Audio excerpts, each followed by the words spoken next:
Nous allons voir les cérémonies de commémoration de l'armistice du 11 novembre.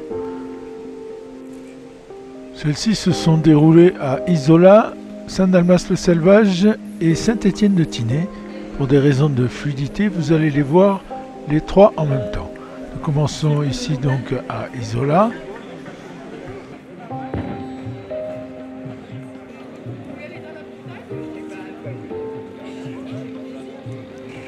Là, nous sommes à Saint-Dalmas-le-Selvage.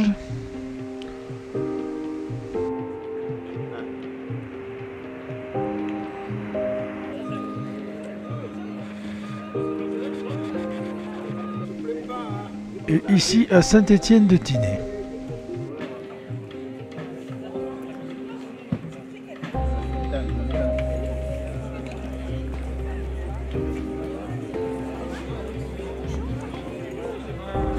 Avec les enfants qui vont chanter la Marseillaise un petit peu plus tard.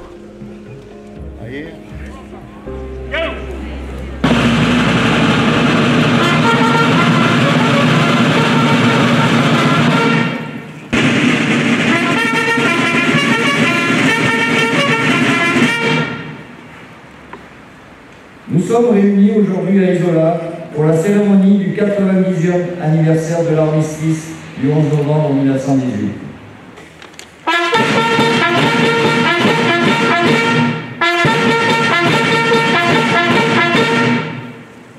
Ordre du jour du maréchal Foch, numéro 5961.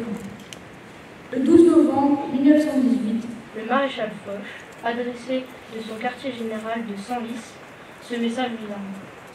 Officiers, sous-officiers et soldats des armées alliées, après avoir résolument arrêté l'ennemi, vous l'avez pendant des mois, avec une foi et une énergie inlassable, attaqué sans répit.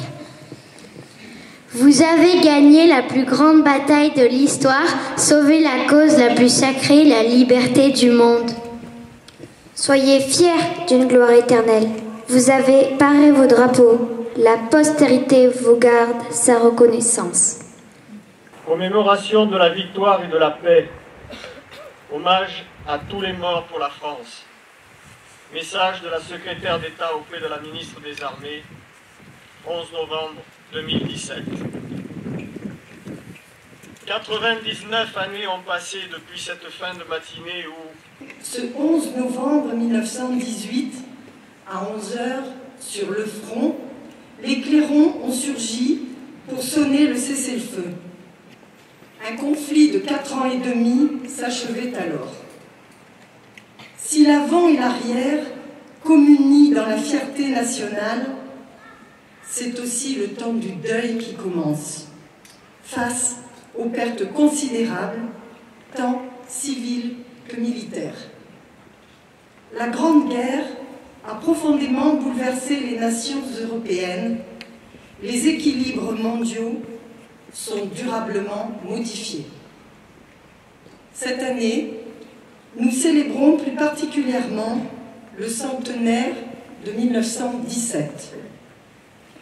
Après 3 ans de conflit, c'est l'année de la fatigue des peuples, mais aussi le tournant de la guerre. Sur le temps long, elle s'avère déterminante pour le XXe siècle. Ces conséquences se font encore sentir aujourd'hui. D'avril à octobre, le chemin des dames a rendu son terrible verdict. Cet échec sanglant affecte le moral des combattants et celui de l'arrière. L'armée française n'est pas seule à se sacrifier. Au prix de lourdes pertes, les Canadiens mènent l'offensive à Vimy, les Britanniques à Passchendaele, les Italiens sont vaincus à Caporet. Les États-Unis rompent avec l'islam et s'engagent aux côtés de l'entente. L'arrivée progressive des soldats américains change le rapport de force et va contribuer à forger la victoire. La mondialisation du conflit s'est intensifiée. Traversée par 2 révolutions, la Russie connaît de profonds bouleversements et signe le 15 décembre un armistice avec l'Allemagne. Cette dernière va pouvoir, en 1918, concentrer toutes ses forces sur le front occidental. Victimes indirectes de la guerre, des centaines de milliers d'enfants emportent des séquelles et se retrouvent orphelins. Ils grandiront seuls au sein de familles incomplètes, marquées à jamais par la perte. C'est pour leur permettre de vivre dignement que l'État crée le 27 juillet 1917 le statut de pupille de la nation. Destiné à l'origine aux orphelins de guerre, il est étendu aujourd'hui aux orphelins d'un parent tué en opération militaire extérieure ou lors d'un attentat terroriste. Le 16 novembre 1917, il y a presque 100 ans, au milieu de la tempête, Georges Clemenceau était appelé à former le gouvernement. Président du Conseil et ministre de la guerre, à 76 ans, il appelle à la guerre intégrale et remobilise la nation et les armées avec l'obsession de mener la France à la victoire. En ce jour du 11 novembre, depuis la loi de 2012, nous rendons hommage à l'ensemble des morts pour la France, à ceux tombés lors de la Grande Guerre, lors de la Seconde Guerre mondiale, lors des guerres de décolonisation, à ceux tombés hier et aujourd'hui, lors de nos opérations extérieures, partout dans le monde. La nation reconnaissante rend hommage et perpétue l'indispensable mémoire. Je vous remercie de votre attention. Fermez le banc. Les dépôts de gerbes à Isola avec Jean-Marie Mbogini, le maire, et 2 de ses adjoints.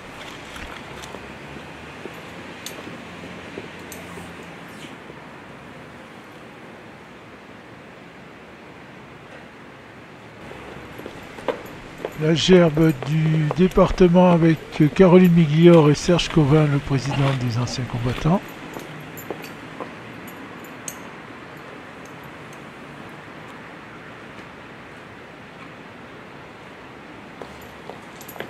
La gerbe de la métropole avec Jean-Marie Bogini et Colette Fabron ainsi que Jean-Pierre Sautier, donc les 3 maires du canton, de l'ancien canton.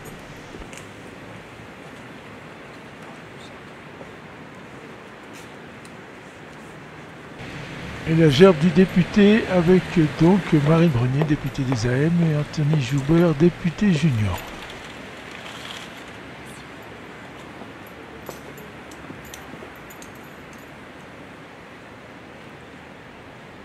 À Saint-Dalmas-le-Selvage, Jean-Pierre Sautier et ses adjoints qui déposent la gerbe de la commune.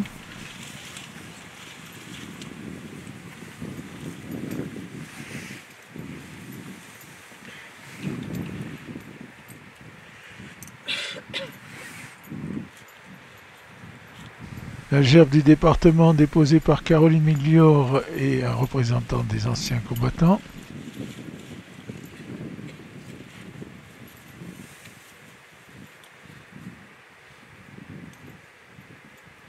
La gerbe de la métropole déposée par Jean-Pierre Sautier et les 2 autres maires du canton.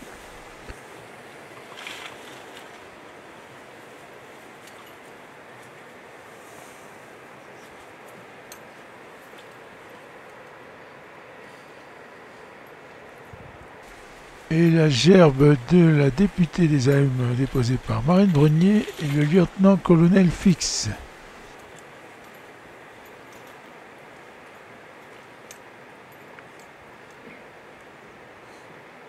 À Saint-Étienne-de-Tinée, la gerbe de la commune déposée par Colette Fabron et 2 de ses adjoints.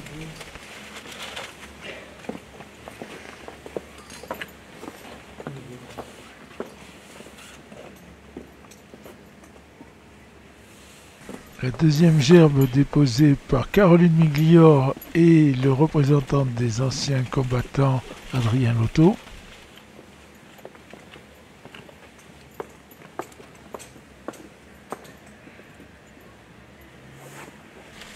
La gerbe de la métropole déposée par les 3 maires.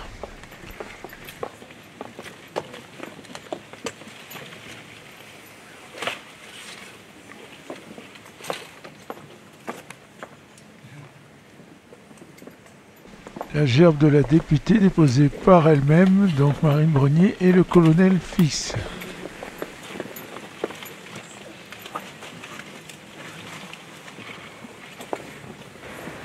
Au mort.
Mesdames et messieurs, chers concitoyennes, chers concitoyens, le siècle passé fut celui de 2 guerres mondiales qui ont laissé dans notre calendrier républicain 2 jours fériés voués au souvenir de ceux qui se sont battus et sont morts pour la défense de leur pays. En 1917, il y a 100 ans aujourd'hui, la France est en guerre, et pour encore une année. Elle va voir sur son sol se succéder les offensives, les contre-offensives et les tueries. La guerre mondiale, certes, mais elle se déroule surtout en France. Nous savons pour la plupart d'entre nous ce que fut cette guerre. Les personnes les plus âgées que nous avons côtoyées dans notre enfance l'avaient faite ou l'avaient vue. Elles en avaient été les témoins et les acteurs. Ils étaient les parents de nos parents. Ils étaient anciens combattants ou enfants de la guerre, mais tous avaient été les victimes de celle-ci. Beaucoup d'entre eux savaient ce que cela était de passer ses jours et ses nuits dans le froid et la boue, au fond d'une tranchée, parmi les cadavres, les rats et la vermine. Tous savaient ce que c'est que de sortir de la tranchée, monter à l'assaut, être accueilli par une grêle de balles, d'obus, de gaz asphyxiants, et tout ce que l'on inventa durant ces années pour détruire la vie de la jeunesse européenne. Il venait du XIXe siècle, durant lequel on pensait que le progrès technique était l'instrument infaillible du bonheur des hommes et que la science en mouvement ne pouvait que contribuer au bien-être d'eux-mêmes et celui de leur descendance. Comme ils se trompaient. Avec la science, on fit durant 4 ans de nouvelles armes, de nouvelles machines de tout type, afin de porter la mort plus vite et plus loin dans les rangs ennemis. La technique s'investit bien vite dans le camp du mal. Cette guerre, qui débute avec des chevaux, des pantalons rouges, des cuirasses de métal polies et même des lances, comme sous le Premier Empire, s'achève par des bombardements aériens, des assauts de tanks et même des attaques au gaz asphyxiant qui, après tant de guerres, nous révoltent encore lorsque l'on apprend qu'ici ou là, sur la planète, un assassin quelconque en a encore fait usage. Ce qui se passait un siècle avant nous peut nous sembler bien actuel et toujours d'une terrible proximité. Et oui, l'objet de la guerre est très stable dans le temps. Son principe n'est jamais périmé. Les uniformes ont changé, les armes sont plus modernes, plus efficaces, mais la finalité est la même. Détruire la vie, arracher à l'existence celui d'en face, quand il ne s'agit pas d'éliminer sa femme ou ses enfants. Célébrons longtemps ce jour dans nos cités capitales et dans le moindre de nos villages. Souvenons-nous de cette 11e heure du 11e jour du 11e mois de cette année 1918, alors que les armes se sont tues. Quel soulagement cela dut être pour nos soldats que cet instant fugace où ils comprirent que la guerre ne les avait pas pris, qu'ils allaient revoir leur maison, leur famille, leurs champs et leurs usines.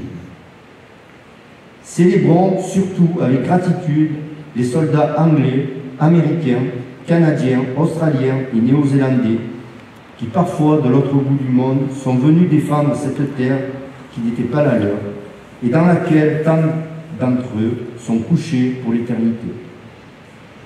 Rappelons-nous chaque automne, quand les feuilles tombent, l'importance de cette journée pour notre pays, le bien fondé de ce regroupement de citoyens autour d'une mémoire partagée. Je vous remercie de votre attention. Mesdames et Messieurs, nous sommes réunis aujourd'hui pour commémorer le 99e anniversaire de l'armistice du 11 novembre 1918 qui mettait fin à plus de 4 années de guerre, d'horreur, de souffrance, de privation. Nous rendons hommage aussi à tous les morts pour la France. Notre commune a érigé ce monument pour ne pas oublier les noms des Saint-Dalmatiens morts pour notre liberté qui y sont inscrits. Nous connaissons tous le bilan de cette guerre. 9 millions de morts au total, dont 1 400 000 Français, 6 millions de mutilés. Ceux qui en sont revenus étaient marqués à vie par les horreurs qu'ils avaient vues et vécues, au chemin des Dames, à Douaumont, à Verdun, à Morange, et sur tant d'autres champs de bataille. Les femmes et les enfants n'ont pas été épargnés, qui ont dû travailler dur pour survivre pendant ces années de malheur où la France a été dévastée. Aujourd'hui, il n'y a plus de témoins de cette terrible guerre. Aussi, devons-nous nous souvenir plus que jamais et transmettre la mémoire de ceux qui ont combattu. Alors que le monde demeure toujours instable, que des conflits sévissent dans plusieurs pays, et que le terrorisme frappe aveuglément hommes, femmes et enfants, que le souvenir du sacrifice de tous ces combattants de la Grande Guerre renforce notre détermination à œuvrer pour la paix. Mes chers amis, en ce jour, je voudrais vous livrer une réflexion du maréchal Foch, généralissime des armées alliées, et qui disait « Parce qu'un homme sans mémoire est un homme sans vie, un peuple sans mémoire est un peuple sans avenir. » Cette réflexion du maréchal Foch prend, en ce 11 novembre 2017, toute sa valeur. Il y a des dates dans notre histoire qui ont une importance capitale et qui sont le ciment de notre nation. C'est pourquoi, en ce 11 novembre 2017, nous sommes ici, devant le monument aux morts de notre village, pour commémorer le 99e anniversaire de la fin de la Première Guerre mondiale de 14-18. Presque 100 ans après l'armistice du 11 novembre 1918, notre mémoire collective garde encore le souvenir de la meurtrissure de ce conflit, dont la violence et la durée ont traumatisé pour toujours le continent européen. Au cœur de l'enfer glacial des tranchées, sous le sombre éclat de la lune rougeoyante, nos poilus nous ont donné une exceptionnelle leçon de dévouement, de dépassement, d'humanité et de fraternité.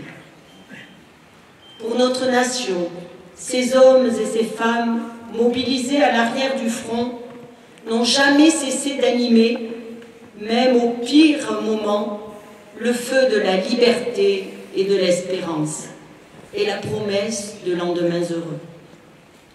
Je veux leur exprimer ici, à Saint-Étienne-de-Tinée, notre reconnaissance. Je pense particulièrement au courage des enfants du village qui sont tombés au front, ou en sont revenus à jamais bouleversés, et ils sont très nombreux, 109. Notre village a payé un lourd tribut à cette guerre, comme en témoigne le monument aux morts. Ce conflit a changé à jamais l'histoire. Pour la première fois, les peuples d'Europe, d'Amérique, d'Asie, du Moyen-Orient furent plongés ensemble dans la longue nuit de la guerre. Ainsi, le 11 novembre puise toute sa signification dans l'absolu devoir de mémoire que nous devons pérenniser et devient, sans rien retirer aux autres jours de commémoration, le jour de recueillement et de reconnaissance pour tous les soldats tombés au champ d'honneur pour nous permettre de vivre en paix. Cette paix est pourtant fragile. L'humanité ne s'est jamais débarrassée des oripeaux de la guerre, de la xénophobie, du nationalisme et des égoïsmes meurtriers. Le fracas des armées, même atténué, résonne encore à nos oreilles. Alors que notre siècle débute à peine, notre armée multiplie les interventions là où la barbarie menace de l'emporter, là où les droits de l'homme chancellent sous le poids de la haine. Et je pense particulièrement à nos soldats qui risquent leur vie pour préserver la paix.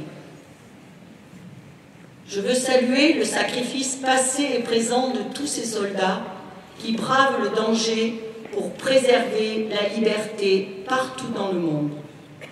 Le temps des héros n'est pas révolu.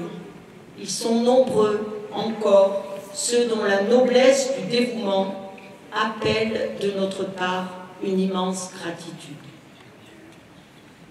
J'ai toujours éprouvé une foi inébranlable en l'humanité, en sa capacité à surmonter ses déchirures et ses plaies, pour favoriser l'avènement d'un monde meilleur, de paix et de prospérité. Mais cette noble ambition ne peut s'établir sans l'impérieuse nécessité de commémoration. Une nation amnésique de ses heures les plus sombres s'oublie comme nation. La mémoire nationale n'est ni repentance, ni souffrance, ni fascination morbide pour le passé. Elle est ce qui lie nos aînés avec les plus jeunes. Elle est transmission, héritage. Elle est l'esprit de la France, l'encre avec laquelle s'écrit le roman national. Ce souvenir doit être vivant, alerte, tourné vers le passé autant que vers l'avenir.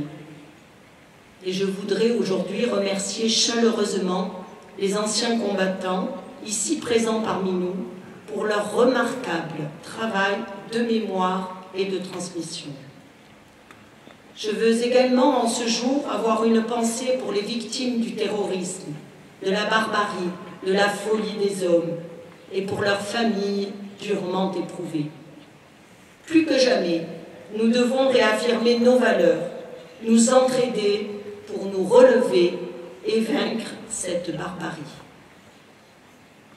Je vous remercie d'être venus si nombreux aujourd'hui pour rendre l'hommage de la nation et de notre village que nos morts méritent. Vive la paix, vive la République et vive la France!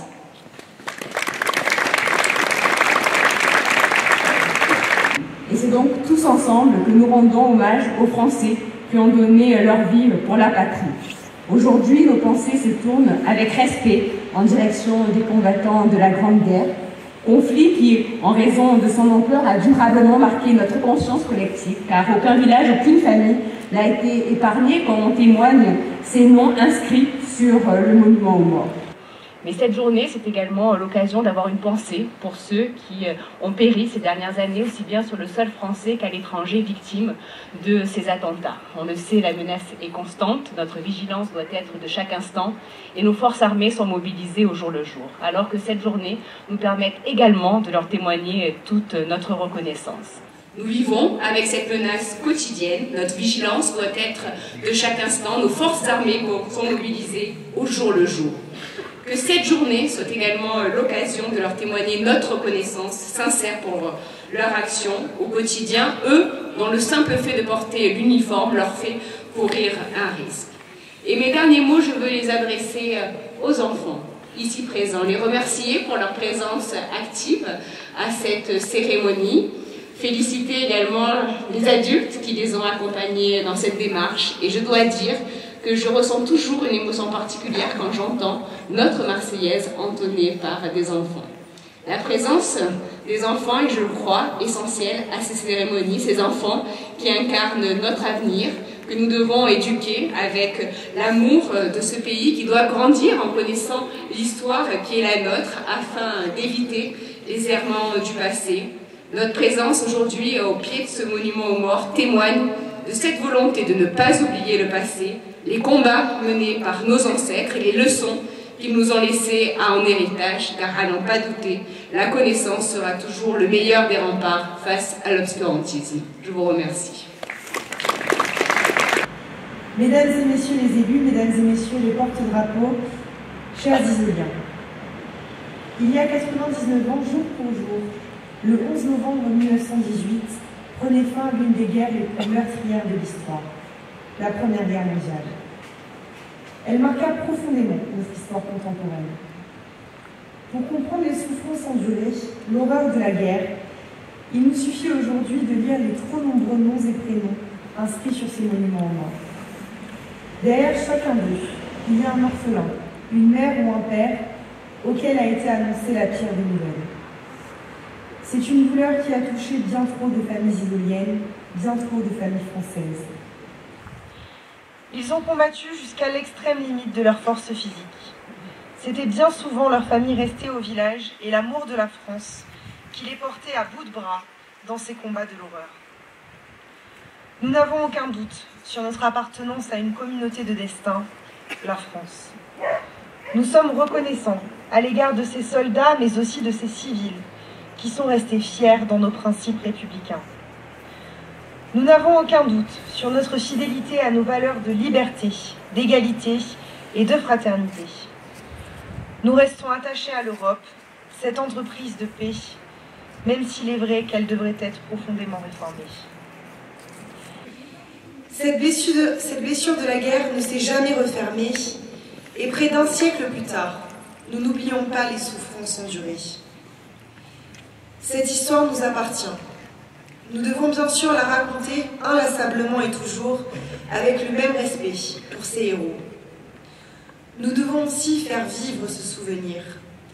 Et je remercie à mon tour les associations d'anciens combattants de la Haute-Cinée qui œuvrent avec abnégation pour que nous n'oublions pas ce passé.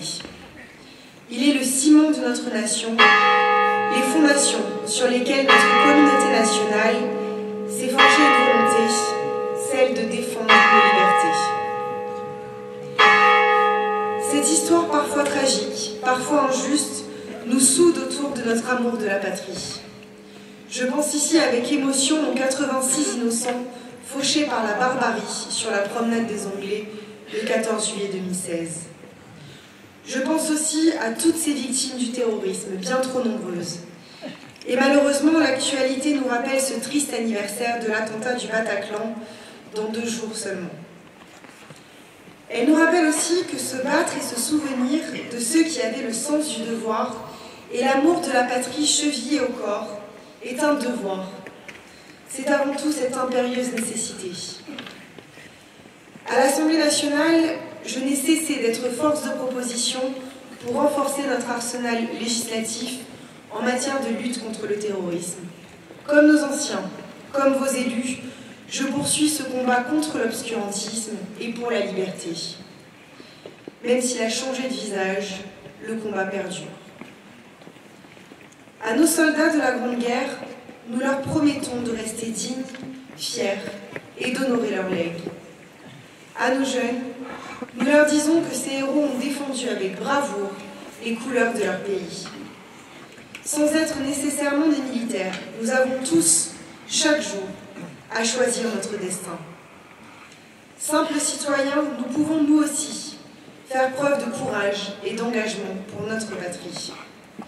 Nous avons tous un rôle à jouer, celui de continuer après eux, celui d'œuvrer à un avenir meilleur pour nos enfants.